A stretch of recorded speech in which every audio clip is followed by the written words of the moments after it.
નમોસ્તુ નમોસ્તુ નમોસ્તુ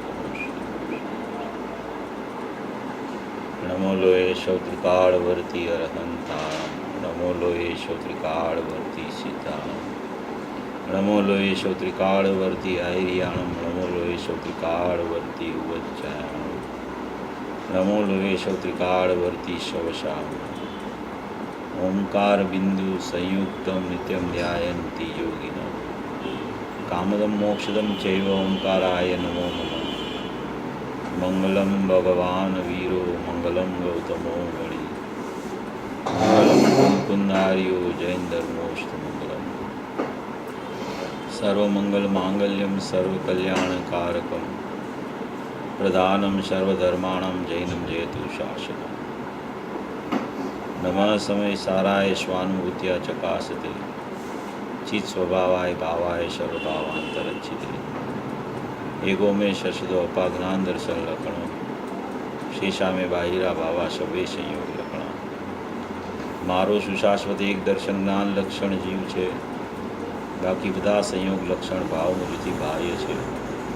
હું એક શુદ્ધ સદારૂપી જ્ઞાન દર્શનમય કરે, કંઈ અન્ય તે મારું જરી પરમાણુ માત્ર નથી અરે. જે જાણતો અરહંતને ગુણદ્રવ્યને પર્યાયપણે, તે જીવ જાણે આત્મને તશું મોહ પામે લય કરે. નથી અપ્રમત કે પ્રમત નથી, જે એક જ્ઞાયક ભાવ છે. એ રીત શુદ્ધ કથાયને જે જ્ઞાત તે તો તે જ છે. જેમ નેત્ર તેમજ જ્ઞાન નથી કારક નથી વેદ કરે, જાણે જે કર્મોદય નિર્જરા બંધ તેમજ મોક્ષ નહીં.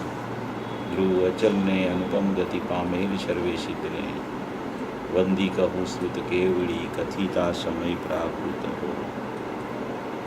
તું સ્થાપ નિજને મોક્ષ પંથે ધ્યાનુભવ તે હને, તેમાં જ નિત્ય વિહાર કર, નહીં વિહર પર દ્રવ્યો વિશે. ઓમ શ્રી નમઃ શિદેવ્ય નમઃ શિદેવ્ય નમઃ શિદેવ્ય.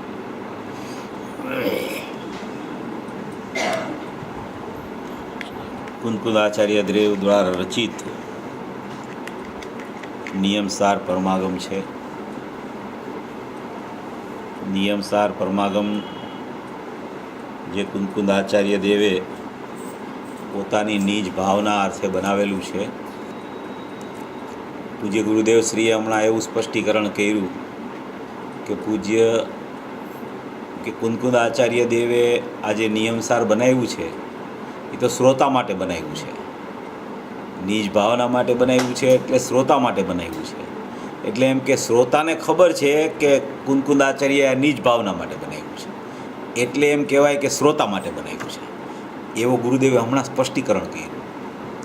એવી આ અદ્ભુત રચના કોઈ નિયમસાર શાસ્ત્રની કે જેની અલૌકિક ટીકા, એનો વિસ્તાર પદ્મપ્રબમલધારી દેવે કરેલો છે. ગુરુદેવના પ્રવચનોમાં અત્યારે નિયમસારના પ્રવચનો ચાલે છે. એક પછી એક કળશો અને એક પછી એક ગાથા એટલી બધી અદ્ભુત આવે છે કે ક્યાંય પણ કોઈ જીવ ક્યાંય ચૂકી ન જાય કોઈ વાતમાં, અને પોતાના અવલંબનને કદી છોડે નહીં. એવી અદ્ભુતથી અદ્ભુત ચર્ચાઓ, અદ્ભુત પ્રવચનો આવે છે. કોઈને કોઈ વાત કરી અને એને બધી જગ્યાએથી એના ઉપયોગને સંકેલી અને એને ત્રિકાળી દ્રવ્યોમાં કેવી રીતે લઈ આવવો, બસ એની બધી ચર્ચા આ નિયમસારમાં કુંકુલાચાર્ય દેવે કરી છે. અને ગુરુદેવ એનું એટલું સ્પષ્ટીકરણ કરે છે કે સા અપરાધની વાત કરીને નિરપરાધ કાઢે. એમાંથી કોઈ પણ વાત આવે એમાંથી એને શુદ્ધ આત્મા કાઢવો છે.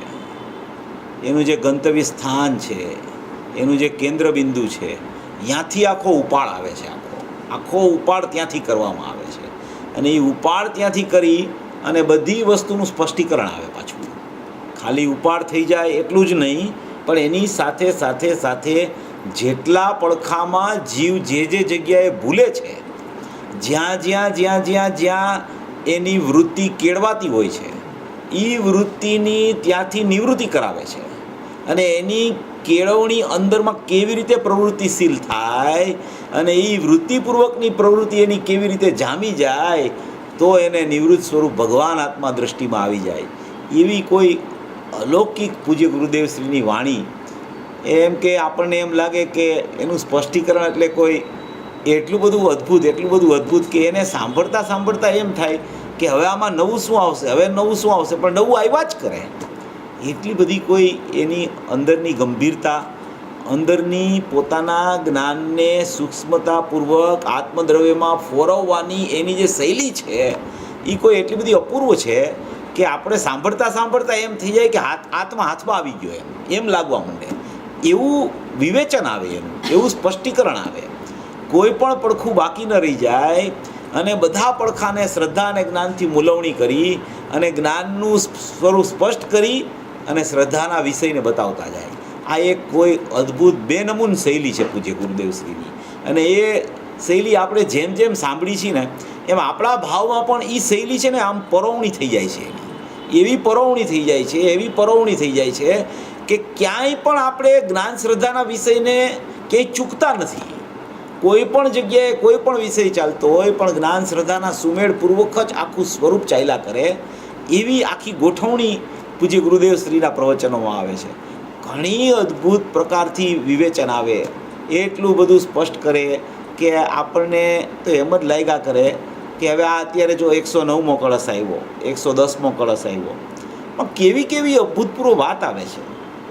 109મા કળશમાં કીધું, આપણે અહીંયા ચાલી ગયો તો પહેલાં કે પોતાના નિજ દ્રવ્ય ગુણ પર્યાયમાં ચિત્તને એકાગ્ર કરીને, નિજ દ્રવ્ય ગુણ પર્યાય આ જે આપણી ત્રીજી ગાથા ચાલે છે એ કે જે સહજ પરમ પરિણામિક ભાવે સ્થિત સ્વભાવ અનંત ચતુષ્ટયાત્મક શુદ્ધ જ્ઞાન ચેતના પરિણામ, એ નિજ દ્રવ્ય, નિજ ગુણ અને નિજ પર્યાય. નિજ દ્રવ્ય એટલે સહજ પરમ પરિણામિક ભાવે સ્થિત સ્વભાવ અનંત ચતુષ્ટયાત્મક એટલે કે નિજ ગુણ અને શુદ્ધ જ્ઞાન ચેતના પરિણામ, એ નિજ પર્યાય. એમ નિજ દ્રવ્ય ગુણ પર્યાયમાં પોતાના ચિત્તને એટલે કે પોતાના ઉપયોગને એટલે કે પોતાના વર્તમાન ઉત્પાદવાળા ઉપયોગને એકાગ્ર કર્યો. એ જ વાત આપણી ત્રીજી ગાથામાં છે, એ જ વાત 109 કળશમાં છે, એ જ વાત 110 કળશમાં. આત્મા સ્વયં ઉપયોગ સ્વરૂપ હોવાથી, આત્મા કેવો સ્વયં ઉપયોગ સ્વભાવી હોવાથી, સ્વયં ઉપયોગ સ્વરૂપ હોવાથી એમાં ગુરુદેવે બે ભેદ પાડ્યા. એક ત્રિકાળ ઉપયોગ લીધો અને એક વર્તમાન ઉપયોગ લીધો. જો કોઈ મને પૂછતા હોય છે કે તમે કે વાત કર્યા કરો છો કે ત્રિકાળ ઉપયોગમાં જાણવું ચાલે છે ને ત્રિકાળ આત્માને જાણે છે ને પછી પાછો વર્તમાન ઉપયોગ એમાં અહમ કરે છે ને એવું ગુરુદેવે ક્યાં કીધું છે? એવું મને પૂછે ઘણાય. આ નિયમસાર સાંભળ્યું ન હોય એટલે એને બિચારાને ખ્યાલ ન હોય, વિદ્વાનોને ખબર નથી હોતી.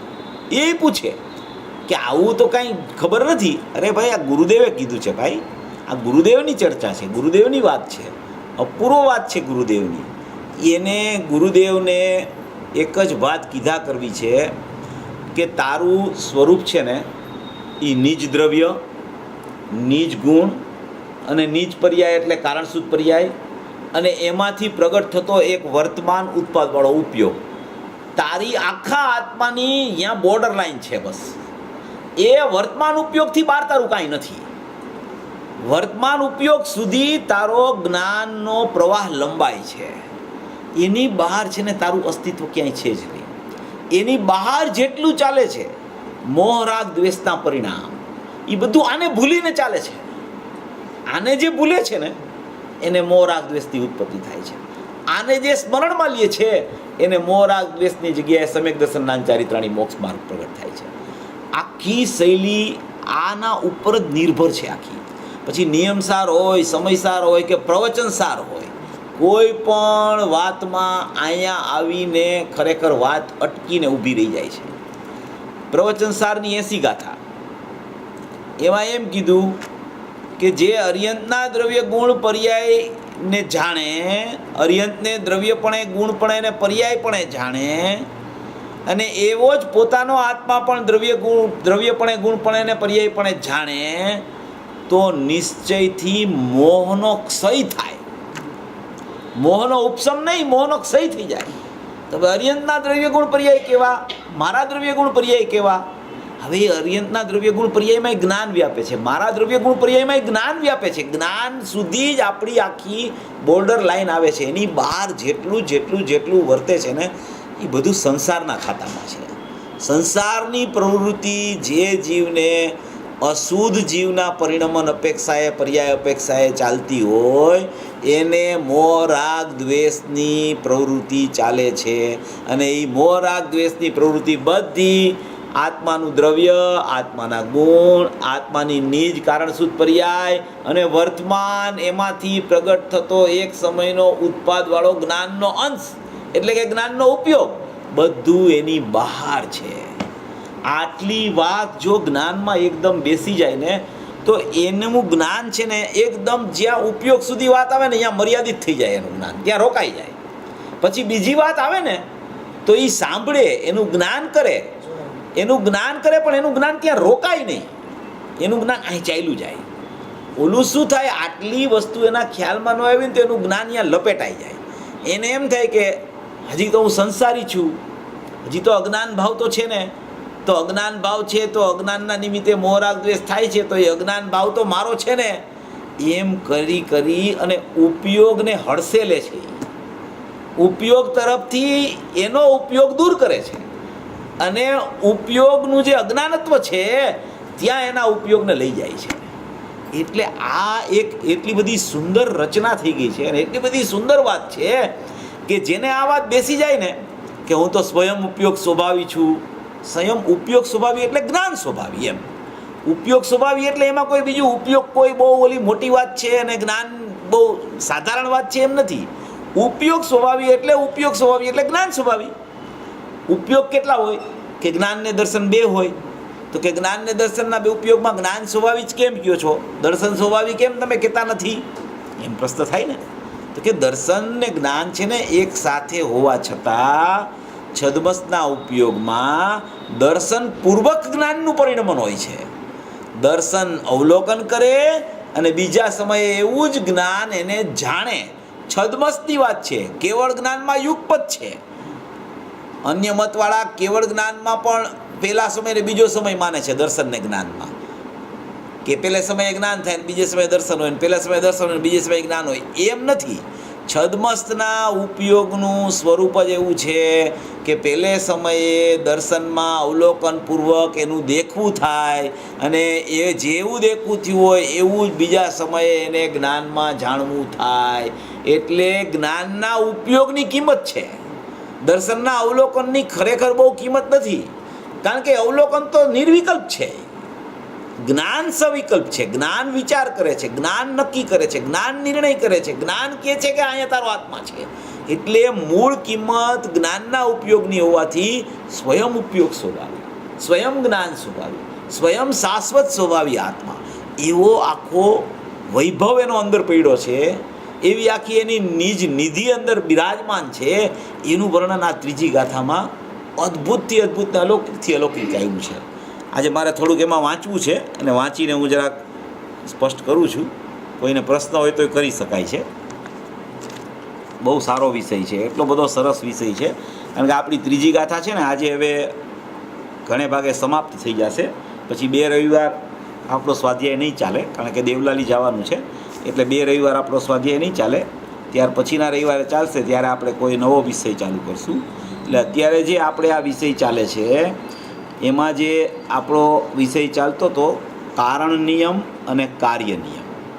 કારણ નિયમ એટલે આપણે ઘણી ચર્ચા થઈ ગઈ છે કે જે સહજ પરમ પારિણામિક ભાવે સ્થિત એટલે કે ત્રિકાળી દ્રવ્ય, સ્વભાવ અનંત ચતુષ્ટયાત્મક એટલે કે એના અનંત ગુણો. આમાં મુખ્યપણે 4 ગુણ લીધા છે, જ્ઞાન દર્શન આનંદ વીર્ય, પણ મુખ્યપણે 4 ગુણ, બાકી અનંત ગુણનું કામ છે એ. અને શુદ્ધ જ્ઞાન ચેતના પરિણામ એટલે એની કારણ શુદ્ધ પર્યાયો, અનંત ગુણની અનંત. આમાં 4 ગુણની 4 પર્યાયોથી મુખ્યતાથી વાત લીધી છે. તો એવું આખું જે સહજ પરમ પારિણામિક ભાવે સ્થિત સ્વભાવ અનંત ચતુષ્ટયાત્મક શુદ્ધ જ્ઞાન ચેતના પરિણામ તે કારણ નિયમ છે. આ આખી ત્રિકાળી દ્રવ્યની નિજ દ્રવ્ય ગુણ પર્યાયની ચર્ચા છે. હવે એ નિજ દ્રવ્ય ગુણ પર્યાયની ચર્ચામાં એના ચિત્તને એકાગ્ર કેવી રીતે કરવું જે 109માં કળશમાં આવ્યું કે પોતાના નિજ દ્રવ્ય ગુણ પર્યાયમાં ચિત્તને એકાગ્ર કર્યું છે. તો એ ચિત્ત એટલે કે વર્તમાન ઉપયોગ, અને એ વર્તમાન ઉપયોગ આ નિજ દ્રવ્ય ગુણ પર્યાય એટલે કે સહજ પરમ પરિણામિક ભાવે સ્થિત અનંત ચતુષ્ટયાત્મક, સ્વભાવ ચતુષ્ટયાત્મક અને શુદ્ધ જ્ઞાન ચેતના પરિણામ, એ ત્રણેય અભેદ અખંડ વસ્તુ છે. ભેદ પાડીને આપણે સમજીએ છીએ અને પદ્મપ્રભ મલિદાર જેવું ભેદ પાડીને આપણને સમજાવે છે આખી અખંડ વસ્તુ છે, આખો અભેદ આત્મા છે, આખો નિત્ય શુદ્ધ આત્મા છે, આખો નિબીડ આત્મા. એમાં ક્યાંય અંદરમાં એવો ભેદ નથી. જ્યાં એવા ભેદ ઉપર દ્રષ્ટિ જાય છે તો વિકલ્પની ઉત્પત્તિ થાય છે, અને અભેદ ઉપર દ્રષ્ટિ જાય છે તો નિર્વિકલ્પતાની ઉત્પત્તિ થાય છે. માટે આવું જે એક સ્વરૂપ છે, હવે એનો કારણ નિયમ કીધો તો એનું કાર્ય નિયમ એટલે નિશ્ચયથી નક્કી જે કરવા યોગ્ય, એટલે કાર્ય નિયમ એટલે નિશ્ચયથી નક્કી કરવા યોગ્ય, એટલે કે નિયમથી પ્રગટ કરવા યોગ્ય. નિયમથી પ્રગટ કરવા યોગ્ય શું છે જીવને? કે જીવને અત્યારે વર્તમાન દશામાં બહિર્લક્ષે મિથ્યા દર્શન, મિથ્યા જ્ઞાન ને મિથ્યા ચારિત્ર જે ચાલે છે, એવા અજ્ઞાની જીવે નિયમથી એટલે કે નિશ્ચયથી નક્કી શું કરવું કે એવા સમ્યક દર્શન, જ્ઞાન, ચારિત્રાણી મોક્ષ માર્ગના પરિણામ ઉત્પન્ન કરવા કે જેનાથી મિથ્યા દર્શન, મિથ્યા જ્ઞાન ને મિથ્યા ચારિત્રના પરિણામની ઉત્પત્તિ ન થાય. જ્યારે એક સ્વસન્મુક્તાવાળા પરિણામ થાય ત્યારે પરસન્મુક્તાવાળા પરિણામ ન હોય. એવી જે કાર્ય નિયમ એટલે નિશ્ચયથી નક્કી જે કરવા યોગ્ય પ્રયોજન સ્વરૂપ હોય તે અર્થાત જ્ઞાન, દર્શન, ચારિત્ર. આમાં શું લીધું? જ્ઞાન, દર્શન, ચારિત્ર. નિયમથી નક્કી કરવા યોગ્ય એટલે કે પ્રગટ કરવા માટે ઉપાદેય જેને કહેવામાં આવ્યા છે એને નિયમથી, નિશ્ચયથી જ્ઞાન, દર્શન, ચારિત્ર કહેવામાં આવે છે. તે ત્રણમાંના દરેકનું સ્વરૂપ કહેવામાં આવે છે. હવે એમાં પહેલું જ્ઞાનનું સ્વરૂપ, બીજું શ્રદ્ધાનું સ્વરૂપ, ત્રીજું ચારિત્રનું સ્વરૂપ. પહેલું જ્ઞાનનું સ્વરૂપ આપણે થઈ ગયું છે, પણ હું વાંચું છું. પરદ્રવ્યને અવલંબા વિના નિશેષપણે, પરદ્રવ્યને અવલંબન લીધા વિના નિશેષપણે એટલે કે સંપૂર્ણપણે અંતર્મુખ યોગ શક્તિમાંથી ઉપાદે એટલે કે ઉપયોગને સંપૂર્ણપણે અંતર્મુખ કરીને ગ્રહણ કરવા યોગ્ય એવું જે નિજ પરમ તત્વનું પરિજ્ઞાન તે જ્ઞાન છે. પોતાના ઉપયોગને સ્વસન્મુખ થાય અને જે પરિજ્ઞાન એટલે સમસ્ત પ્રકારનું જ્ઞાન થાય એને સમ્યક જ્ઞાન કહેવામાં આવે છે. હવે દર્શન એટલે કે શ્રદ્ધા, જો આમાં એમ વાપર્યું છે કે પરદ્રવ્યને અવલંબા વિના નિશેષપણે અંતર્મુખ યોગ શક્તિમાંથી ઉપાદેય એવું જે નિજ પરમ તત્વનું પરિજ્ઞાન, આમાં નિજ પરમ તત્વ શબ્દ વાપર્યો છે. હવે બીજામાં વાપરશે નિજ શુદ્ધ જીવાસ્તિકાય અને ત્રીજામાં વાપરશે નિજ કારણ પરમાત્મા. એક જગ્યાએ નિજ પરમ તત્વ કાર્યમાં વાપર્યું કારણ તરીકે, બીજામાં શ્રદ્ધામાં કાર્યમાં એણે એનું કારણ આવવા માટે નિજ શુદ્ધ જીવાસ્તિકાય શબ્દ વાપરો, અને ત્રીજામાં જ્ઞાન દર્શન ચારિત્રને અભેદ લીધું કે નિશ્ચયથી જ્ઞાન દર્શનાત્મક એવી અવિચળ સ્થિતિ, એનું નામ જે ચારિત્ર, એમાં નિજ કારણ પરમાત્મા એવો શબ્દ વાપરો. એટલે કે એકમાં નિજ પરમ તત્વ, એકમાં નિજ શુદ્ધ જીવાસ્તિકાય અને એકમાં નિજ કારણ તત્વ. એવી રીતે જ્ઞાન, દર્શન, ચારિત્ર એમાં ત્રણેયમાં એનું જ્ઞાનનું કાર્ય, દર્શનનું કાર્ય, ચારિત્રનું કાર્ય આવે. એમાં કારણની સ્થિતિમાં પહેલામાં નિજ પરમ તત્વ વાપરું, બીજામાં નિજ શુદ્ધ જીવાસ્તિકાય વાપરું અને ત્રીજામાં નિજ કારણ પરમાત્મા. એવા ત્રણ અલગ અલગ કારણપણા શુદ્ધ જીવાસ્તિકાય નિજ પરમ તત્વ એમ બતાવીને જ્ઞાન, દર્શન, ચારિત્રની કાર્યની સિદ્ધિ કરી છે. આમાં એમાં પણ ઘણું રહસ્ય છે, એમાં ઘણી વિવિધતા છે, ઘણો પ્રકાર એમાં એ રીતનો બતાવવા માગે છે પદ્મપ્રભ મલધારી દેવ અને કુંદકુંદ આચાર્ય. આપણે એનું વાંચીએ એટલે એમાં સ્પષ્ટ થશે બધું. બીજો વિષય છે ભગવાન પરમાત્માના સુખના અભિલાષી જીવને, જેને ભગવાન પરમાત્મા એટલે પોતાનો ત્રિકાળિક નાયક દેવ, પોતાનો શુદ્ધ ચૈતન્ય દેવ, ચૈતન્ય રસથી તરબોળ જે નાયક પરમાત્મા, એવા શુદ્ધ પરમાત્માના સુખના અભિલાષી એનું જેને સુખની પ્રાપ્તિ કરવી જોઈએ હોય, એનું જેને સુખ જોતું હોય, એવો સુખનો અભિલાષી જીવને શુદ્ધ અંત તત્વના વિલાસનું જન્મભૂમિ સ્થાન, વિલાસ એટલે મોજ, આનંદ, ક્રીડા, એનું જન્મભૂમિ સ્થાન જે નિજ શુદ્ધ જીવાસ્તિકાય. શુદ્ધ જીવાસ્તિકાય શા માટે કીધું કે કોઈ દર્શનમાં શુદ્ધ જીવાસ્તિકાય શબ્દ એટલે નથી આવતો કે અસ્તિકાય એટલે અસંખ્ય પ્રદેશ સ્થિત કરવા છે. અહીંયા કોઈ એમ કે અખંડ પ્રદેશી આત્મા છે, કોઈ એમ કે એક પ્રદેશી આત્મા છે. આપણું દિગંબર દર્શન એમ કહે છે કે શુદ્ધ જીવ અસ્તિકાય એટલે કે અસંખ્ય પ્રદેશી કહીને તમે એને એક કયો, અસંખ્ય પ્રદેશી કહીને તમે એને અખંડ કયો, અસંખ્ય પ્રદેશી કહીને તમે એને અભેદ કયો, પણ અસંખ્ય પ્રદેશ કદી છૂટશે નહીં. અસંખ્ય પ્રદેશ છે એમાં એક પ્રદેશ નથી થઈ જતો, અહીંયા અખંડ પ્રદેશ નથી થઈ જતા, અસંખ્ય પ્રદેશ પથરાયેલા છે. આમ ત્યાં એક એક પ્રદેશ ઉપર અનંત ગુણો વ્યાપે છે, દરેક પ્રદેશે અનંત ગુણ વ્યાપે છે. એક ગુણ એક પ્રદેશે વ્યાપતો નથી, એક પ્રદેશે એક જ ગુણ વ્યાપતો નથી, એક પ્રદેશે અનંત ગુણ વ્યાપે છે. એટલે તો એને શુદ્ધ જીવ અસ્તિકાય અસંખ્ય પ્રદેશી કહેવામાં આવે છે. કોઈ પણ પ્રદેશ લઈ લ્યો તમે આત્માનો, આ બાહ્ય શરીરની અપેક્ષાએ એની અંદરમાં દરેક પ્રદેશે ચૈતન્ય જીવ બિરાજમાન છે. ત્યાં દરેક પ્રદેશે એટલે કે અસંખ્ય પ્રદેશ છે. શરીર પ્રમાણ આત્મા છે અંદરમાં, તો એ શરીર પ્રમાણ છે, તો એ શરીર પ્રમાણ અસંખ્ય પ્રદેશી છે. એને શુદ્ધ જીવ અસ્તિકાય કહેવામાં આવે. એ શુદ્ધ જીવ અસ્તિકાય શ્રદ્ધામાં ઉતાર્યું. એણે શ્રદ્ધામાં શા માટે ઉતારે છે? એને નિજ પરમ તત્વએ ઉતારી શકાય, કારણ પરમાત્માએ ઉતારી શકાય, પણ અહીંયા એને શુદ્ધ જીવાસ્તિકાએ જ શા માટે ઉતાર્યું છે કે એવું એનું શ્રદ્ધાન જ્યાં સુધી શુદ્ધ જીવાસ્તિકાય છે એમ ન થાય ત્યાં સુધી ખરેખર પ્રતીતિ સમ્યક થતી નથી.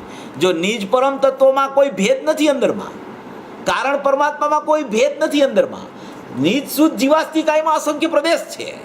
તો એ અસંખ્ય પ્રદેશ છે માટે એમાં અસંખ્ય પ્રદેશને એકરૂપ જોઈને જે શ્રદ્ધાન કરે છે અને અસંખ્ય પ્રદેશ એના જ્ઞાનમાં અવધારીને શ્રદ્ધાન કરે છે એક પ્રદેશી અસંખ્ય પ્રદેશનું, એટલા માટે અહીંયા શુદ્ધ જીવાસ્તિકાયને શ્રદ્ધામાં શુદ્ધ જીવાસ્તિકાયને કારણપણું બતાવ્યું છે, એટલે કે ત્રિકાળી દ્રવ્ય બતાવ્યું છે. એમ કહીને અહીંયા શ્રદ્ધાનો વિષય લીધો છે. જે શુદ્ધ જીવાસ્તિકાય તેનાથી ઉપજતું જે પરમ શ્રદ્ધાન તે જ દર્શન છે. ત્રીજું નિશ્ચય જ્ઞાન દર્શનાત્મક કારણ પરમાત્મામાં, એટલે ઉપર જ્ઞાન લીધું ને દર્શન લીધું ને, હવે ત્રીજામાં નિશ્ચય જ્ઞાન દર્શનાત્મક એટલે જ્ઞાન ને દર્શનને ભેગા કર્યા. નિશ્ચય જ્ઞાન દર્શનાત્મક કારણ પરમાત્મામાં અવિચળ સ્થિતિ એટલે કે એમાં સ્થિત રહેવું, નિશ્ચળપણે સ્થિત રહેવું, લીન થવું, અભેદ થવું, એ જ ખરેખર ચારિત્ર છે. આ જ્ઞાન દર્શન ચારિત્ર સ્વરૂપ નિયમ નિર્વાણનું કારણ છે. ચારિત્ર જ ખરેખર નિર્વાણનું કારણ છે. શ્રદ્ધા સમ્યક થઈ એ પરંપરાએ નિર્વાણનું કારણ છે. ચારિત્ર સાક્ષાત નિર્વાણનું કારણ છે. કોઈ એમ કે મને સમ્યક દર્શન તો થઈ ગયું છે, હવે મારું તો નિર્વાણ થઈ જશે, તો કે એમ વાત નથી.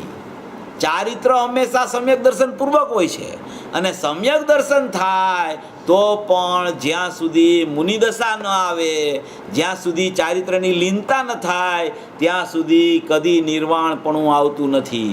કોઈને એમ થાય કે સમ્યક દર્શન તો થઈ ગયું, હવે તો મને નિર્વાણ થઈ જશે, મારે મુનિપણું લેવાની શું જરૂર એમાં, હું તો મારા સ્વરૂપમાં મારી પ્રતીતિ થઈ ગઈ છે, હું તો સ્થિર જ છું સ્વરૂપમાં, તો કે એમ નથી. એ ક્રમ જે પ્રમાણે ક્રમ છે એ પ્રમાણે ક્રમની સ્થિતિ ભજતી હોય છે. એ કરવા લાયક છે એમ નહીં, એ સહજમાં થતી સ્થિતિ છે, એ થયા જ કરે છે, એમાં કાંઈ ફેરફાર થઈ શકતો નથી. સમ્યક દર્શન પૂર્વક ચારિત્ર આવે ને આવે જ, અને એ ભાવ ચારિત્ર, એ સાક્ષાત ચારિત્ર એ જ ખરેખર નિર્વાણનું એટલે મોક્ષનું કારણ છે.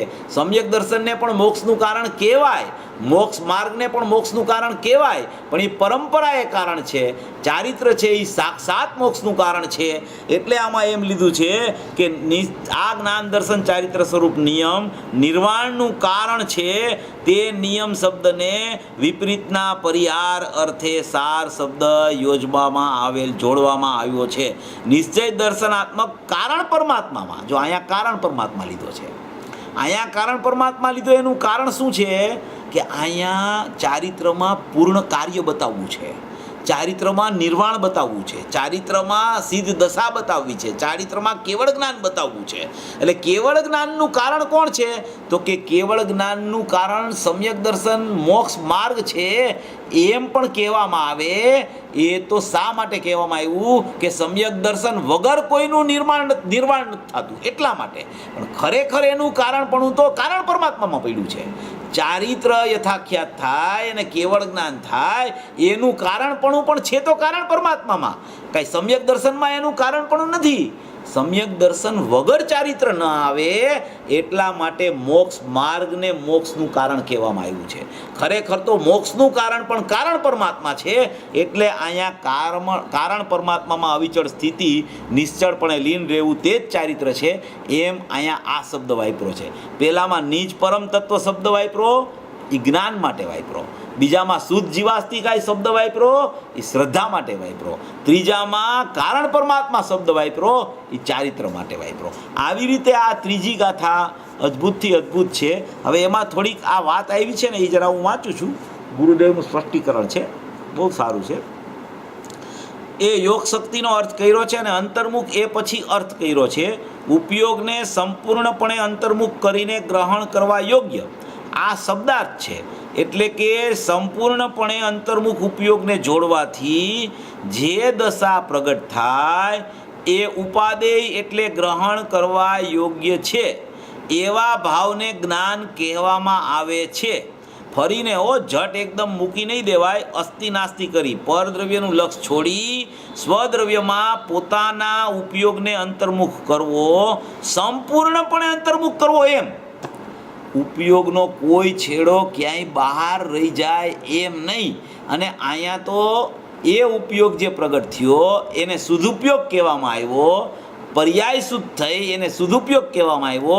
એને ખરેખર ઉપાદેય એટલે ગ્રહણ કરવા યોગ્ય કીધું. એટલે એ પ્રગટ કરવા માટે ઉપાદેય છે, એ ખાસ ધ્યાન રાખવું. આદરવા માટે ઉપાદેય બિલકુલ પર્યાય નથી. આદરવા માટે એકલું ત્રિકાળી દ્રવ્ય ઉપાદેય છે, પણ પ્રગટ કરવા માટે નિયમથી કરવા યોગ્ય કર્તવ્ય હોય તો કોઈ પણ આત્માર્થી એ સમ્યક દર્શન જ્ઞાન ચારિત્રાણી મોક્ષ માર્ગના પરિણામ પ્રગટ કરવા એ નિયમથી પ્રગટ કરવા યોગ્ય છે. માટે એને એ અપેક્ષાએ ઉપાદેય કીધા છે. કાંઈ એને ઉપાદેય કરતાં સમ્યક દર્શન થાય એમ કહેવાનો આશય નથી. પછી એમ કહે છે, હવે બીજી સારી વાત આવે છે, એવું જે નીચ પરમ તત્વ એ આવ્યું. નીચ પરમ તત્વ જે ત્રિકાળ ધ્રુવ નાયક ભાવ એનું જાણવું તે જ્ઞાન છે. સમજાણું કાંઈ ફરીને મોક્ષનો માર્ગ જે સમ્યક જ્ઞાન કોને કહેવું? ગુરુએ કહ્યું, શાસ્ત્રએ કહ્યું, જ્ઞાનીની વાણી વિતરાગની દિવ્યધ્વનિ સાંભળી અને જ્ઞાન થયું એ જ્ઞાન બહિર્લક્ષી જ્ઞાન, ગુરુની વાણી સાંભળતા જ્ઞાન થયું. હવે એ બહિર્લક્ષી નથી, ખરેખર ગુરુની વાણી સાંભળે છે એ નિમિત્ત છે ગુરુની વાણી. અને અહીંયા જ્ઞાન તો પોતાના ઉપાદાનથી થયું છે. જ્ઞાન થયું છે પોતાના ઉપાદાનથી. જ્ઞાન ત્યાં જોવા નથી ગયું કે ગુરુની વાણી હું સાંભળું છું એટલે જ્ઞાન થાય છે એમ કહેવાનો આશય નથી. આમાં બહુ માર્મિક વાત છે. એમ કહે છે કે ગુરુએ કહ્યું, શાસ્ત્રએ કહ્યું, જ્ઞાનીની વાણી વિતરાગની દિવ્યધ્વનિ સાંભળી અને જ્ઞાન થયું એ જ્ઞાન? તો કે ના એ જ્ઞાન નહીં. તો કે એ જ્ઞાન તો પોતાથી થયું છે એમ ગુરુદેવ કહે છે. દિવ્યધ્વનિ શાસ્ત્ર અને ગુરુની વાણી તો નિમિત્ત છે, બરાબર. પછી કોઈ કંઈક પ્રશ્ન કરે છે, સમજાતો નથી એટલે છોડી દીધો. પછી ગુરુદેવ ઉત્તર આપે છે કે ના આ તો બીજું કેવું છે. હજી શું કહે છે? આ તો હજી બીજું કંઈક કેવું છે અમારે. એ તો હજી નિમિત્ત છે. છતાં અહીં જે જ્ઞાન થાય છે કે આ આમ કહે છે, એટલે કે તીર્થંકર ભગવાન આમ કહે છે, આ આમ કહે છે, દિવ્યધ્વનિમાં આમ આવે છે, એ જ્ઞાન પોતાથી થાય છે. એનાથી જ્ઞાન નથી થતું. અહીંયા એની વાણી સાંભળવાથી એના જ્ઞાનમાંથી અહીંયા જ્ઞાન નથી આવતું. જ્ઞેયથી જ્ઞાન નથી થતું. જ્ઞેયનું લક્ષ કરે એટલે જ્ઞાન નથી થતું. જ્ઞેયના નિમિત્તે જ્ઞાન અહીંયા પોતાથી થયું છે. નિમિત્તપણું જ્ઞેયનું છે, પણ જ્ઞાન શું થયું છે? પોતાના ઉપાદાનથી થયું છે. જ્ઞાન પોતાના ઉપાદાનથી થાય છે. એ જ્ઞાનને ક્ષણિક ઉપાદાન કીધું, સામે નિમિત્તપણું છે. હવે એ જ્ઞાન તો પોતાથી થાય છે, પણ એ જ્ઞાન નહીં. શું કહે છે? પોતાના ક્ષણિક ઉપાદાનથી જ્ઞાન થાય છે. એ સમયે બહારમાં નિમિત્તપણું દિવ્યધ્વનિનું, ભગવાનનું, ગુરુદેવનું કે મુનિરાજનું છે. એવું એના નિમિત્તે અહીંયા પોતાના ઉપાદાનથી જ્ઞાન થાય છે, પોતાથી.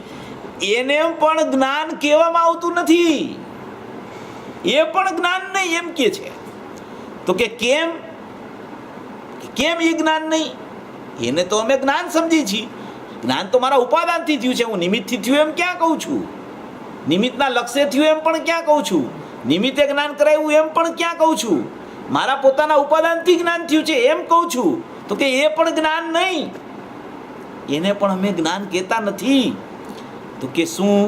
તો કે જેમાં પરદ્રવ્યનું હજી નિમિત્તપણું હતું, પરદ્રવ્યનું હજુ નિમિત્તપણું એમાં હતું. અહીંયા નિમિત્ત છે, અહીંયા ઉપાદાન છે, અહીંયા નિમિત્ત છે, અહીંયા ઉપાદાન છે. એવું હજી નિમિત્તપણું પરદ્રવ્યનું અહીંયા જ્ઞાન થયું ત્યારે હતું. સમજાણું કાંઈ? એવી જે જ્ઞાનની પર્યાય અંતરમાં ક્ષયોપ સમરૂપ થાય, એટલે કે નવું જ્ઞાન જે પ્રગટ થાય, પોતાના ક્ષણિક ઉપાદાનથી પ્રગટ થાય, એને ક્ષયોપસમ જ્ઞાન કહેવામાં આવે. બહારમાં દેવગુરુ શાસ્ત્રનું નિમિત્ત હોય, એ નિમિત્તથી જ્ઞાન ન થાય, પોતાના ઉપાદાનથી ક્ષણિકથી જ્ઞાન થાય, એને પણ અમે હજી જ્ઞાન કહેતા નથી. તો કે એવી જે જ્ઞાનની પર્યાય અંદરમાં ક્ષયોપસમ રૂપ થાય, તે પણ જ્ઞાન નહીં, એને પણ અમે જ્ઞાન નથી કહેતા. એટલે એમ કહે છે કે વિશેષ ઉપયોગમાં તારી કદાચ સયોપસમમાં સમ્યક જ્ઞાનની પણ પર્યાય થાય અને નિમિત્ત એમાં બહારનું પણ હોય, તો પણ એને અમે ખરેખર જ્ઞાન એને નથી કહેતા. બહુ સમજવા જેવી વાત છે. આ જ્ઞાન તો એને કહીએ, તો કે તો તમે જ્ઞાન કોને કહો છો? તમે બધાની નાચ પાડ્યા કરો છો કે જ્ઞેયથી જ્ઞાન ન થાય, તો અમે એ સમજી ગયા કે હાલો નિમિત્તથી નથી થતું. પછી નિમિત્તના લક્ષ્ય ન થાય તો અમે બહિર્મુખ લક્ષ છોડી દીધું. તો હવે તો જ્ઞાન અમારા ઉપાદાનથી થયું, તો એટલું તો તમે રાખો કે આ જ્ઞાન તો મારા ક્ષણિક ઉપાદાનથી થયું છે. મેં અવલંબન નથી લીધું, મેં એની સામું જોયું નથી, મારા પોતાના ઉપાદાનથી જ્ઞાન થયું, એ જ્ઞાન નહીં. એક સયોપસમ જ્ઞાનને જ્ઞાન ન કહેવાય. તો હવે અમારે તમે જ્ઞાન કોને કહેવા માંગો છો? તમે કયું જ્ઞાન કહેવા માંગો છો? એમ સ્પષ્ટ કરો પ્રભુ, એમ કહે છે, પ્રશ્ન કરે છે. તો કે જ્ઞાન તો એને કહીએ ભાઈ, જ્ઞાન તો એને કહેવાય ભગવાન કે જે યોગ, એટલે કે યોગ એટલે યોગ નામની એક શક્તિ છે અંદરમાં, પોતાની એક યોગ નામની શક્તિ છે. અહીંયા યોગ શું કામ લે છે વારંવાર? અહીંયા નિર્વાણ બતાવવું છે, એટલે અહીંયા પરમ નિર્વાણ બતાવવું છે. યોગનો કસાય છે ને છેલ્લે જાય છે, એટલે અહીંયા વારંવાર યોગનો કસાય જવા માટે યોગ શક્તિનું નિરૂપણ કર્યા કરે છે. એવી એક યોગ શક્તિ છે અંદરમાં, એને કહીએ જ્ઞાન. તો એને કહીએ કે જે યોગ એટલે કે જે આત્માનો જોડાણ ભાવ ઉપયોગ. શું કહે છે? યોગ એટલે શું?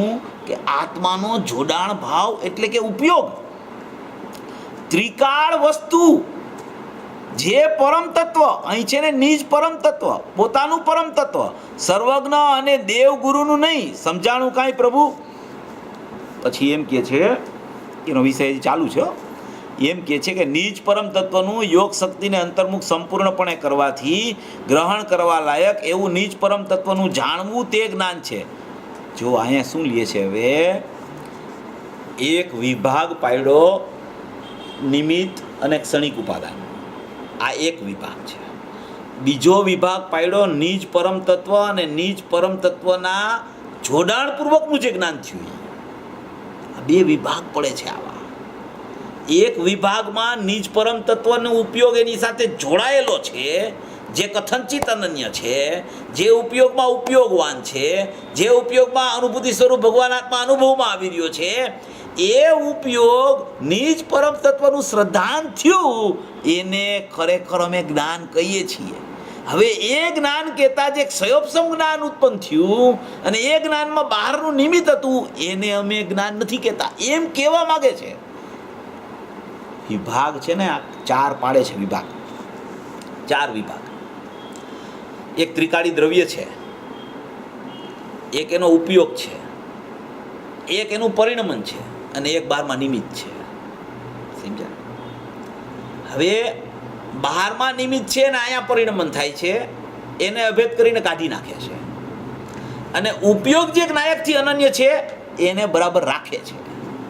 આ આખી ગાથા છે ને આના ઉપર રચાયેલી છે કે નિજ યોગ શક્તિમાંથી ગ્રહણ ઉપાદેય પણ એ ઉપયોગ જે થયો, એટલે કે જે ઉપયોગ એ સંપૂર્ણપણે નિજ પરમ તત્વનું ગ્રહણ કર્યું, કે જે અંદરથી ઉપયોગ આવ્યો એ ભેટતો જ આવ્યો દ્રવ્યને, એમ કહેવા માંગે છે.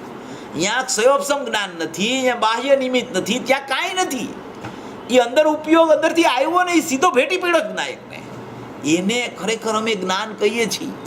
એના સિવાયના કોઈ જ્ઞાનને અમે જ્ઞાન કહેતા નથી, એમ કહે છે. જો આમાં બહુ સારી વાત છે.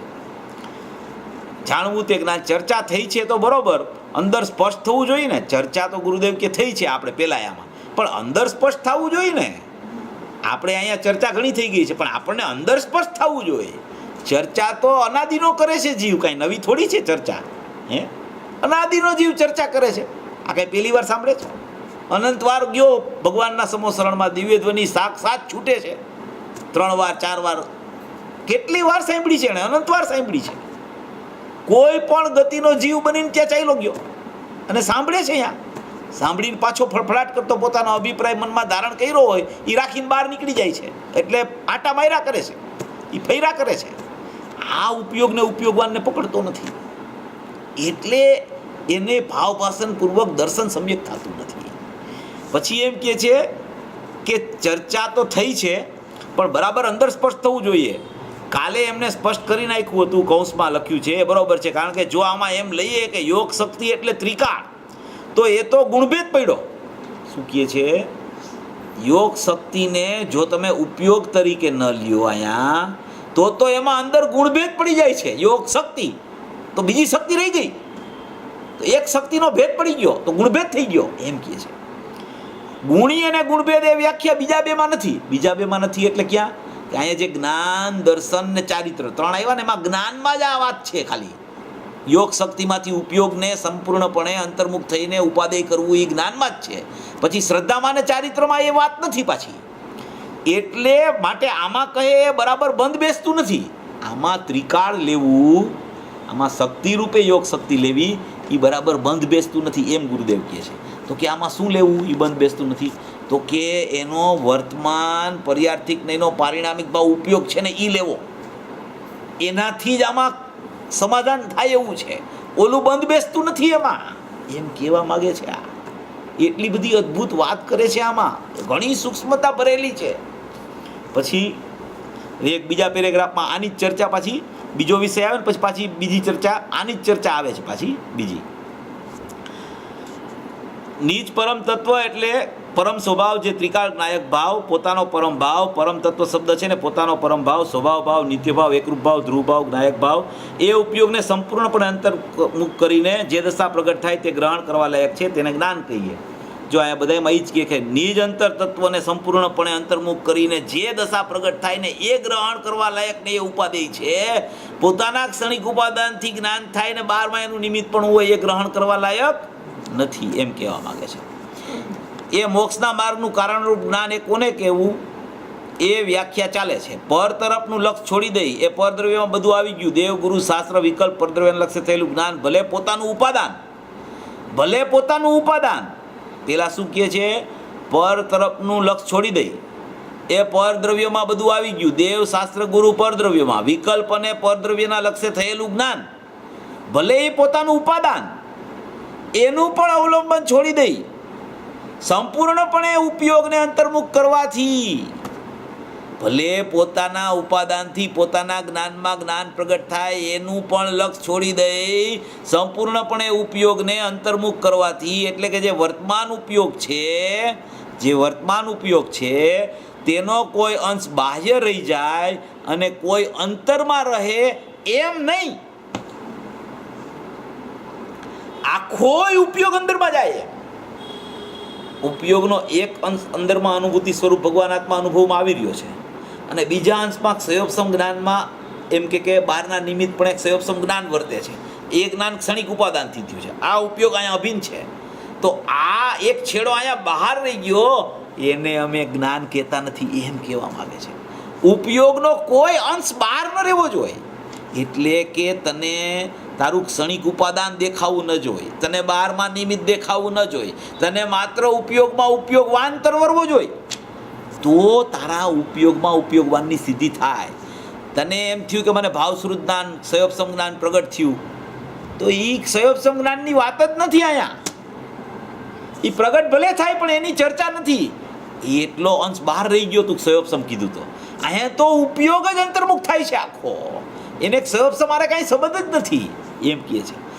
પછી એમ કહે છે કે કોઈ અંશ બાહ્ય રહી જાય, કોઈ અંશ અંતરમાં રહે, એમ નહીં. આ શું કામ વાંચું છું, આપણા ખ્યાલમાં આવે કે આમાં આની સિદ્ધિ કેમ થાય છે.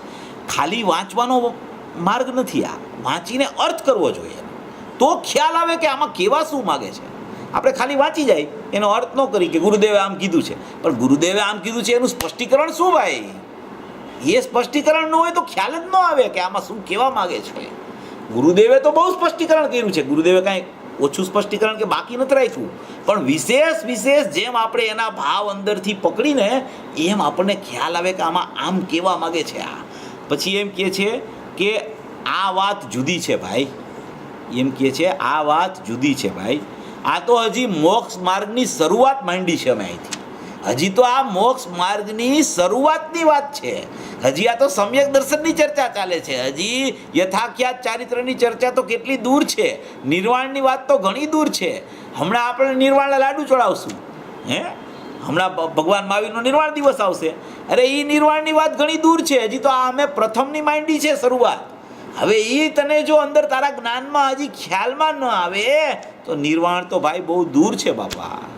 એટલે આ વિષય એટલો બધો અદ્ભુત છે, બહુ અપૂર્વ વિષય છે. પછી આમાં બીજો વિષય હવે આવે છે કે મુમુક્ષુ કહે છે આ તો જ્ઞાન સ્વભાવ ને, તો પૂજ્ય ગુરુદેવ કહે છે કે જ્યાં સર્વજ્ઞ સ્વભાવી ભગવાન આત્મા પડ્યો છે, નિજ પરમ તત્વ છે ને, પરમ ભાવ, જ્ઞાયક ભાવ, ત્રિકાળ ભાવ, એમાં વર્તમાન જ્ઞાનના ઉપયોગને પરદ્રવ્યના કોઈ પણ અવલંબનથી છોડી દઈને ભગવાન આમ કહેતા અને ભગવાનની વાણી આમ કહેતી એવું જે જાણેલું એ પણ જ્ઞાન છોડી દઈને પછી પ્રશ્ન પૂછે શ્રોતા કે એ ભાવ ઇન્દ્રિયને છોડી દઈને ને, તો પૂજ્ય ગુરુદેવ શ્રી કહે છે કે એ તો ભાવ ઇન્દ્રિય નહીં, ભાવ ઇન્દ્રિયનું જ્ઞાન હતું. એ તો શું કહે છે?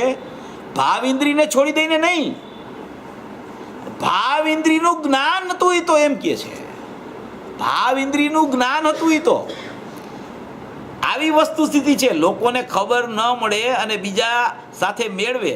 હવે પાછું આવે છે સંપૂર્ણપણે ઉપયોગને અહીં વાળવો, સંપૂર્ણપણે ઉપયોગને અહીં વાળવો.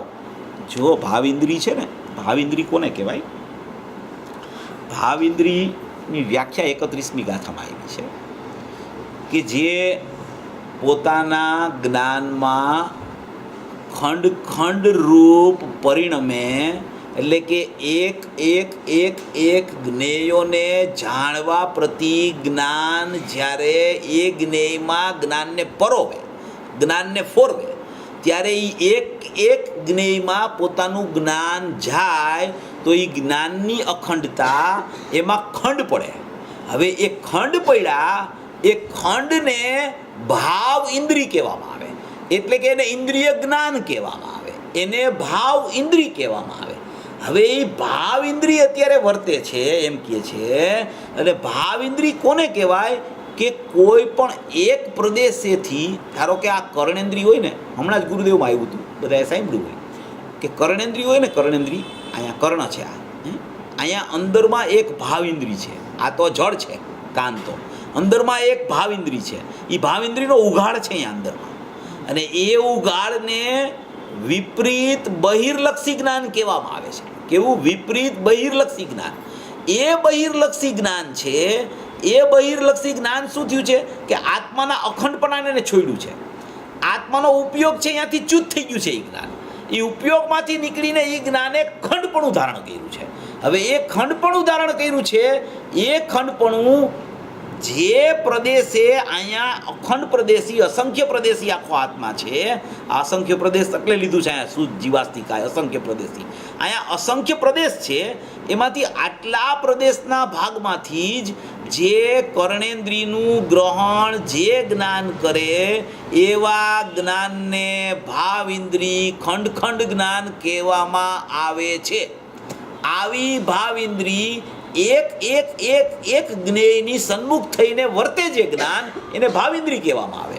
એટલે એ ભાવિન્દ્રિયમાં શું થાય છે કે એને ભાવિન્દ્રિય જ્યાં પ્રગટ થયા કરે, પરલક્ષી ભાવ જ્યાં પ્રગટ થયા કરે, જ્યાં જ્ઞાન પોતાનું અખંડપણું છોડી દે અને જ્ઞાન ખંડ ખંડ ખંડ ખંડ થઈ જાય, તો એવા જ્ઞાનમાં ખરેખર વિષય પકડી શકાતો નથી. આત્મા ખંડ ખંડ જ્ઞાનમાં આત્મા વિષય પકડાતો નથી. એટલે એને વિષયનો પ્રતિબંધ થઈ જાય છે. જે વિષય જોઈ છે એ વિષય એને મળતો નથી. એટલે એ જ્ઞાનને શું કહેવામાં આવે છે? મિથ્યા જ્ઞાન, ખંડ જ્ઞાન, વિપરીત જ્ઞાન, બહિર્લક્ષી જ્ઞાન, ભાવિન્દ્રિય જ્ઞાન, ઇન્દ્રિય જ્ઞાન એમ કહેવામાં આવે છે. વિષયનો પ્રતિબંધ થઈ જાય છે. એટલે કે વિષયથી પ્રતિબંધ નથી થતો, બંધાતો નથી વિષયથી જ્ઞાન. ત્યાં એને પ્રતિબંધ થઈ ગયો, એના તરફ એનું લક્ષ નથી જઈ શકતું. જ્યાં ભાવિન્દ્રિય પ્રગટ થઈ, જ્યાં જ્ઞાનમાં ખંડપણું ઉત્પન્ન થયું, ત્યાં જ અખંડપણાને છોડી દે છે. એવી ભાવિન્દ્રિયનું પણ લક્ષ છોડી દઈને, તો કે એ તો ભાવિન્દ્રિયનું જ્ઞાન હતું એનું લક્ષ છોડી દઈને એમ કે છે. ભાવિન્દ્રિય તો અંદરમાં છે, પણ ભાવિન્દ્રિયનું જે જ્ઞાન, શું કીધું? ભાવિન્દ્રિયનું જ્ઞાન એનું પણ લક્ષ છોડી દઈને એમ કહેવા માંગે છે. એનું લક્ષ છોડી દે ત્યારે ઉપયોગ અંદર જાય છે એમ કહે છે. બહુ સારો વિષય છે.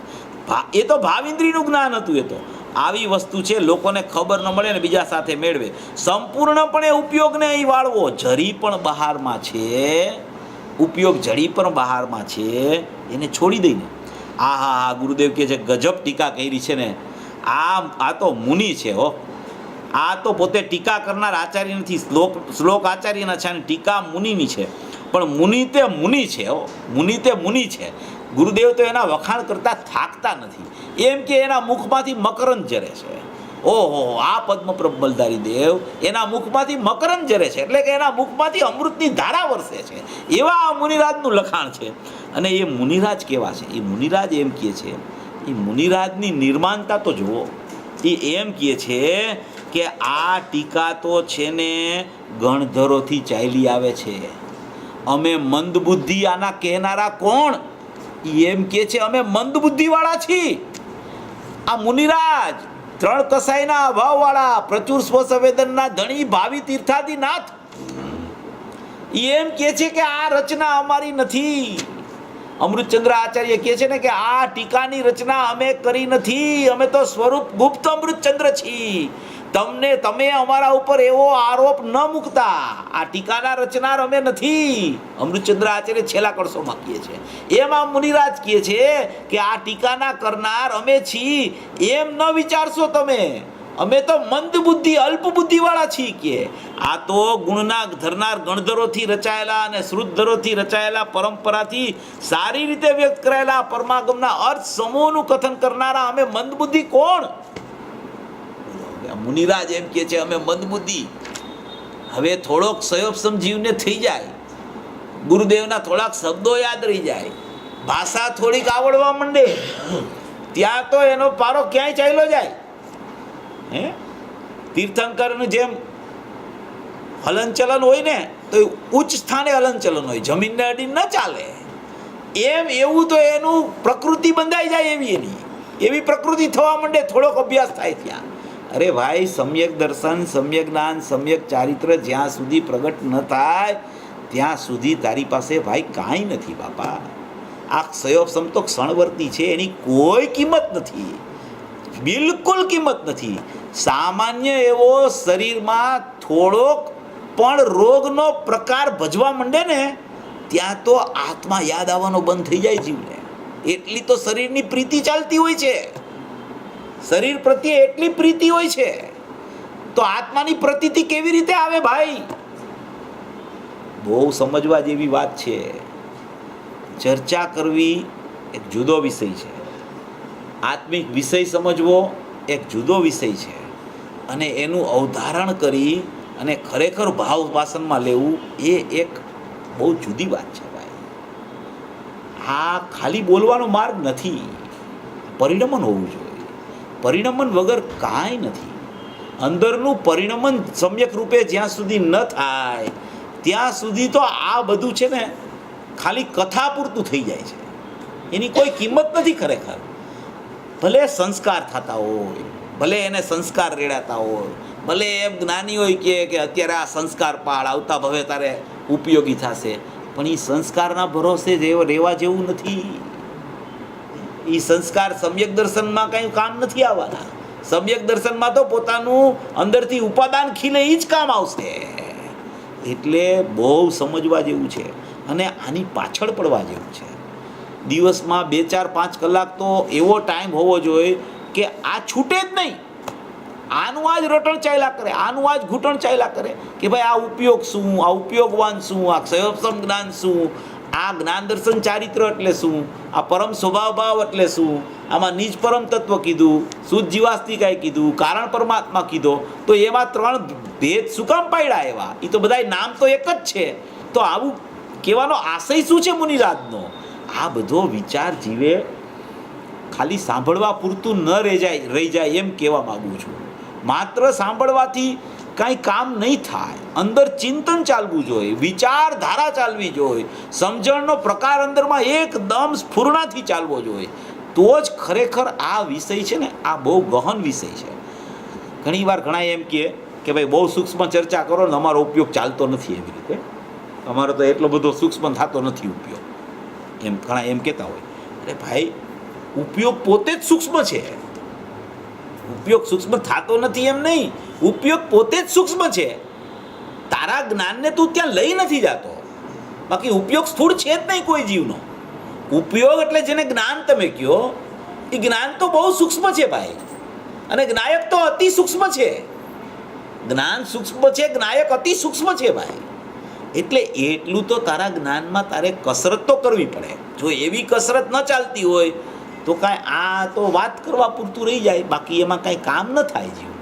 અને આપણે તો આ ભાવમાં કામ કરીને જવું છે ને, એમને એમ ચાલ્યું જવું થોડું છે કોઈ. આપણું કામ ન થાય એ બને કેવી રીતે? આવા ગુરુ મળ્યા, આવી વાણી આપણા કાને પડી ગઈ, આવા આચાર્યો, આવા મુનિરાજ, અને એવી આપણને આ સાંભળવા મળે છે આ ગુરુદેવના મોઢે. એ તો કોઈ આપણા પૂનનો રાફડો ફાટ્યો હોય, ચક્રવર્તી કરતાં પણ પૂન છે ને ફાટી નીકળે, ત્યારે તો આ વાણી 1 કલાકની આપણા કાન ઉપર આવે.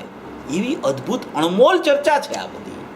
એ જો એને ખ્યાલમાં આવી જાય તો ખરેખર આમાં ભાવ ભાષણની સ્થિતિ તો ક્ષણવારમાં આવી જાય છે. ક્ષણવારમાં, એમાં વાર નથી લાગતી જરાય. આ તો બહુ આમ જુઓ તો બહુ સરળ છે.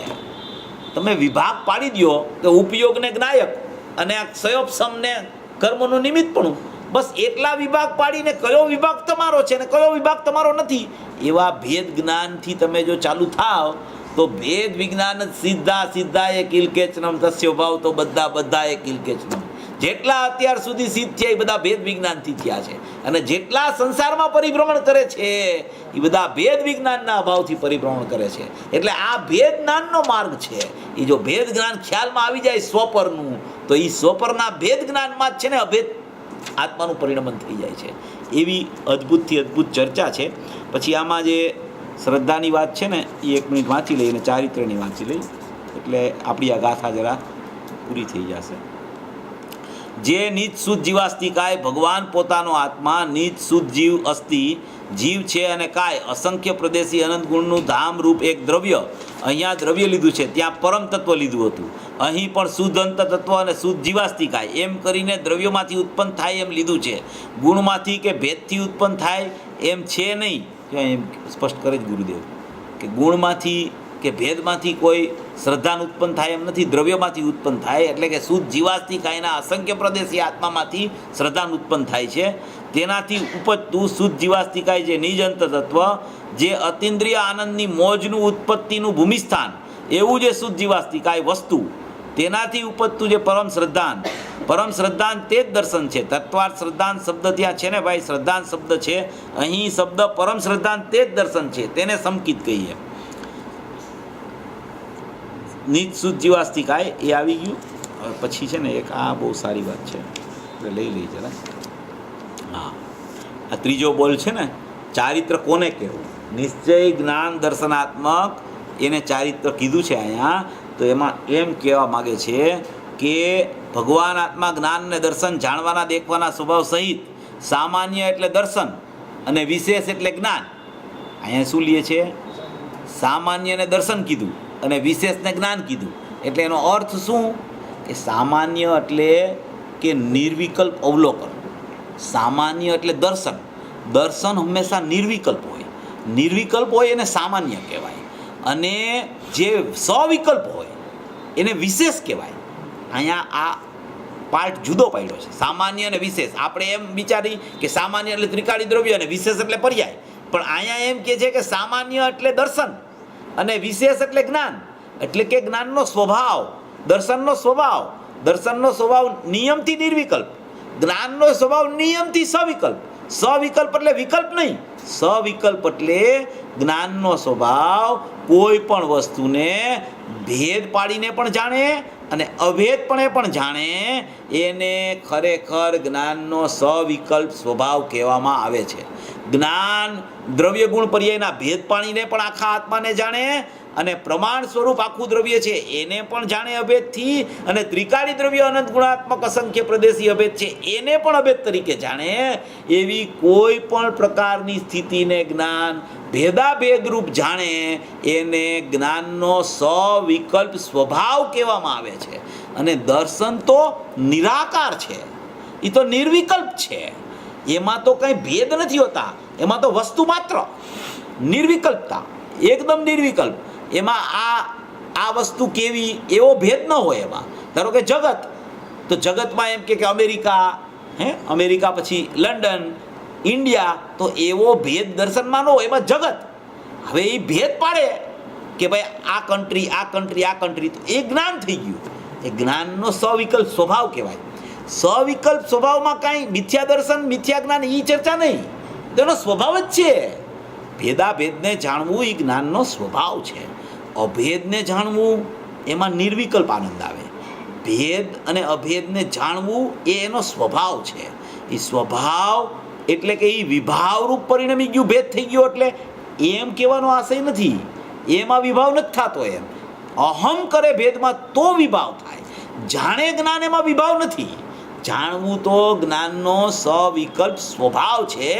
એટલે અહીંયા સામાન્ય એટલે દર્શન અને વિશેષ એટલે જ્ઞાન, એવી શક્તિવાળા તત્વો નિજ નિશ્ચય જાણવું અને દર્શન સ્વરૂપે તો છે, કારણ પરમાત્મા છે. એ પરમાત્માનો સ્વભાવ પહેલો વર્ણવ્યો, એ તો નિશ્ચય જ્ઞાન દર્શન સ્વરૂપ તે કારણ પરમાત્મા. પહેલામાં નિજ પરમ તત્વ કહ્યું, બીજામાં અંત તત્વ અને શુદ્ધ જીવાસ્તી કહ્યું, અને અહીંયા કારણ પરમાત્મા લીધો. વસ્તુ તો એકની એક છે, નામ અલગ અલગ પાડી અને એનું સંબોધન કરી, અને જ્ઞાનમાં નિજ પરમ તત્વ કીધું, શ્રદ્ધામાં શુદ્ધ જીવાસ્તિકાય કીધું, શુદ્ધ અંત તત્વ કીધું, અને ચારિત્રમાં એને કારણ પરમાત્મા કીધું. હવે કોઈ જગ્યાએ કારણ પરમાત્મા કહે, કોઈ જગ્યાએ શુદ્ધ જીવાસ્તિકાય કહે, કોઈ જગ્યાએ નિજ પરમ તત્વ કહે, કોઈ જગ્યાએ અખંડ કહે, અભેદ કહે, વસ્તુ માત્ર કહે, અપરિણામી કહે. જે જે વિષયમાં એની વૃત્તિ ચાલતી હોય, પરિણામમાં એની વૃત્તિ ચાલતી હોય ને, તો એમ કે તું અપરિણામી છો. ભેદમાં એની વૃત્તિ ચાલતી હોય ને, તો એને એમ કે તું અભેદ છો. ખંડમાં એની વૃત્તિ ચાલતી હોય ને, ભાવિન્દ્રીમાં, તો એને એમ કે તું અખંડ છો. અનિત્યમાં એની વૃત્તિ ચાલતી હોય ને, સમય સમય સમય સમય પર્યાય નાશવાન છે એમાં, તો એને એમ કે તું તો નિત્ય છો, તું નાશવાન નથી. એમ કે એમ કરી અને આ વિશેષણોથી ભેદરૂપી વાતને દૂર કરી અને આવા વિશેષણોથી ત્રિકાળી કારણ પરમાત્મા વસ્તુ માત્ર છે અને વિશેષણોથી નવાજવામાં આવે. એ વિશેષણ છે એવો આત્મા નથી, આત્મા વસ્તુ માત્ર છે. આત્મા અભેદ નથી, આત્મા અખંડ નથી, આત્મા અપરિણામી નથી, આત્મા નિત્ય નથી. ખરેખર એ બધી વાત છે ને એ કોઈના ભેદની સાપેક્ષતાવાળી વાત છે. કે અનિત્ય નથી તો કે નિત્ય છે, ભેદ નથી તો કે અભેદ છે, ખંડ નથી તો કે અખંડ છે, પરિણામ નથી તો કે અપરિણામી છે. એટલે કે એવો આત્મા છે, પરિણામ નથી એવો અપરિણામી છે, ભેદ નથી એવો અભેદ છે, ખંડ નથી એવો અખંડ છે, અનિત્ય નથી એવો નિત્ય છે. તો કે ના, એવો આત્મા નથી. આત્મા તો વસ્તુ માત્ર છે. તું એને કોઈ વિશેષણથી જોમાં, વસ્તુ માત્ર જો, વસ્તુ માત્ર જો, વસ્તુ માત્ર જો, તો તારી દ્રષ્ટિ છે ને એ સીધી વસ્તુ ઉપર પડશે. ત્યાં કોઈ ભેદ ભંગ કે વિશેષણ છે જ નહીં. ત્યાં ઘણી વાર હું તો કહું છું કે આત્મા છે ને એ આત્મા છે, એનું નામ નથી. ખરેખર આત્માની નામની કોઈ વસ્તુ નથી. આત્મા એને કહેવામાં આવે છે, ત્યાં એનું નામ છે કાંઈ? એ તો વસ્તુ માત્ર છે, એને નામ નથી કાંઈ, એ તો વસ્તુ છે, એ વસ્તુ પોતે છે બસ. પછી એને ભેદથી જોવો તો એટલો જ ભેદ પડે છે જ્ઞાન દર્શનનો, બસ એના ત્રિકાળ ઉપયોગ છે અને વર્તમાન ઉપયોગ એ જ્ઞાન દર્શનના છે, બસ એટલી જ બોર્ડર લાઈન છે એની બહાર કાંઈ એનું છે જ નહીં. અને એની બહાર છે એને જ પોતાનું માને છે જીવ, અને એની બોર્ડર લાઈનનું અંદરનું છે એને સમયે સમયે ભાવવરણ કરીને ભૂલે છે. એટલે આ સંસાર ચાલુ છે. કોઈ કાળ એવો નહીં આવે કે સંસાર ચાલ્યો જાય અને મોક્ષગામી જીવો જ રહીએ, અને કોઈ કાળ એવો નહીં આવે કે મોક્ષગામી જીવો જ હોય ને સંસાર ન હોય, ને સંસાર હોય ને મોક્ષગામી જીવો ન હોય. એટલે બે વિભાગ તો કાયમ રહેવાના છે. આપણે કયો વિભાગ પસંદ કરવો એ તો આપણા ઉપર છે. આપણો પુરુષાર્થ, આપણી શ્રદ્ધા, આપણા જ્ઞાનનો નિર્ણય એના ઉપર આધાર રાખે છે. એટલે આવી વસ્તુની સ્થિતિ છે, આવું વસ્તુનું સ્વરૂપ છે. આવી વસ્તુની સ્થિતિ આ પેરેગ્રાફ વાંચીને આપ પૂરું કરીએ છીએ. ભગવાન કારણ પરમાત્મા વસ્તુ એકની એક છે. કારણ પરમાત્મા કોને કહે? સમજાણું કાંઈ? કારણ નિશ્ચય જે જ્ઞાન અને દર્શન જાણવાના અને દેખવાના સ્વભાવ સ્વરૂપ એવો કારણ પરમાત્મા ધ્રુવ નિત્ય સામાન્ય એકરૂપ જ્ઞાયક ભાવ એ કારણ પરમાત્મા છે. જેના કારણે મોક્ષનું કાર્ય પ્રગટે એને અહીંયા કારણ પરમાત્મા કહેવામાં આવે છે. આમ કરી અને આ ત્રીજી ગાથામાં આપણે જે કાંઈ વિષય હતા એ બધા આપણે લઈ લીધા છે. છતાંય કાંઈ કોઈને પ્રશ્ન હોય તો આના પછી હવે આપણે જ્યારે આપણો સ્વાધ્યાય 2 રવિવાર હમણાં નથી, ત્યાર પછી ચાલુ થશે, ત્યારે આમાંથી ત્રીજી ગાથામાંથી કાંઈ પ્રશ્ન લઈ આવજો હોય તો હજી આપણે એનું સ્પષ્ટીકરણ કરશું અને પછી આગળ આપણે બીજી કોઈ એક ગાથા ચાલુ કરશું. હમણાં નિયમસાર ઉપર જ આપણી ગાથાઓ ચાલશે, કારણ કે અહીંયા નિયમસાર ચાલે છે ને, એટલે આવતા વખતે હવે ચાલુ કરીને ત્યારે શુદ્ધભાવ અધિકારની કોઈ ગાથા આપણે લેશું. 38મી ગાથા છે, એ બહુ સારી છે. તો એમાં 38મી ગાથા લેવાથી આખો શુદ્ધભાવ અધિકાર એમાં આવી જશે. એમાં બધી ગાથાઓ વણી લેશું આપણે એકી સાથે, એટલે આખો બીજો ભાગ છે આ કારણ કાર્ય નિયમનો એ આવી જશે. કારણ શુદ્ધ પર્યાયની આમાં ચર્ચા છે, પણ એ આપણે થઈ ગઈ છે પૂર્વે ચર્ચા, એટલે હવે એને ફરીથી આપણે લેતા નથી.